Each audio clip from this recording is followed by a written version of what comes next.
Welcome to New Testament in a Year. Day 322. Hebrews 12. Therefore, since we are surrounded by so great a cloud of witnesses, let us also lay aside every weight and sin which clings so closely, and let us run with endurance the race that is set before us, looking to Jesus, the founder and perfecter of our faith, who, for the joy that was set before him, endured the cross, despising the shame, and is seated at the right hand of the throne of God. Consider him who endured from sinners such hostility against himself, so that you may not grow weary or faint-hearted. In your struggle against sin, you have not yet resisted to the point of shedding your blood. And have you forgotten the exhortation that addresses you as sons?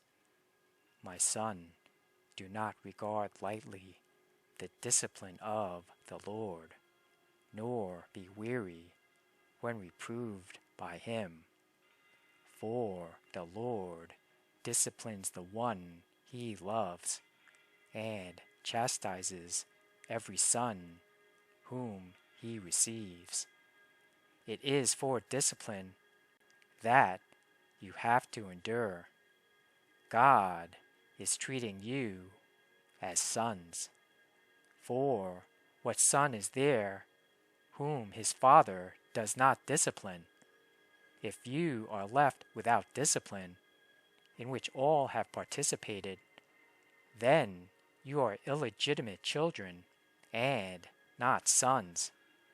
Besides this, we have had earthly fathers who disciplined us, and we respected them.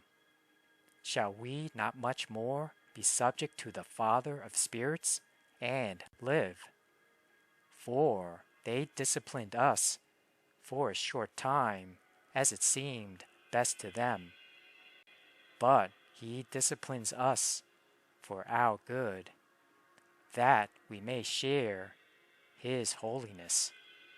For the moment, all discipline seems painful rather than pleasant, but later it yields the peaceful fruit of righteousness to those who have been trained by it. Therefore, lift your drooping hands and strengthen your weak knees, and make straight paths for your feet, so that what is lame may not be put out of joint, but rather be healed. Strive for peace with everyone, and for the holiness without which no one will see the Lord.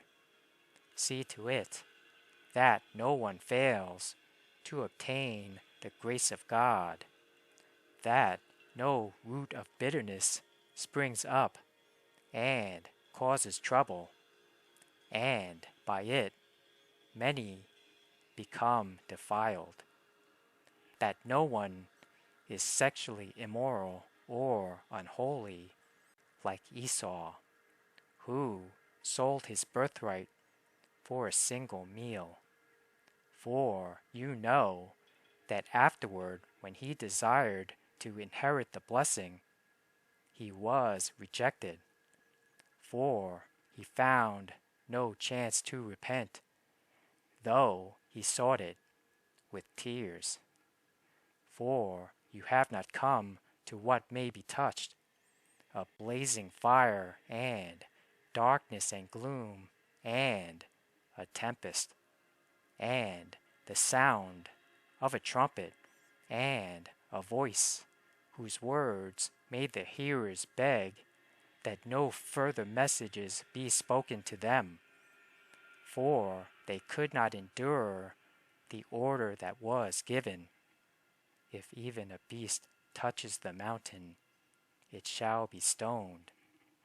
Indeed, so terrifying was the sight that Moses said, I tremble with fear.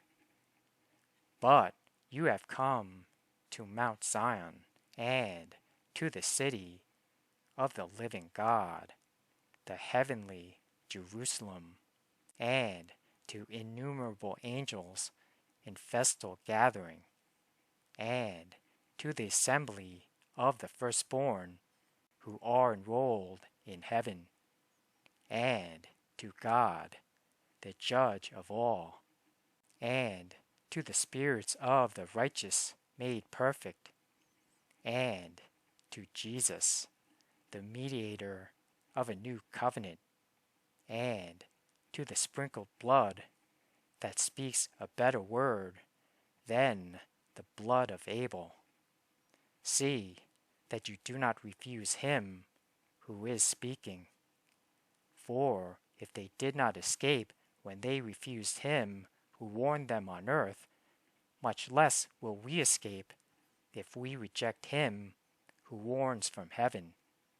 At that time his voice shook the earth, but now he has promised, yet once more I will shake not only the earth, but also the heavens.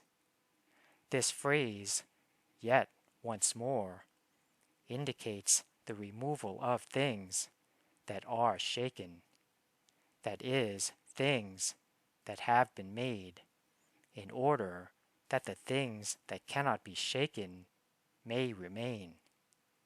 Therefore, let us be grateful for receiving a kingdom that cannot be shaken, and thus let us offer to God acceptable worship with reverence and awe, for our God is a consuming fire.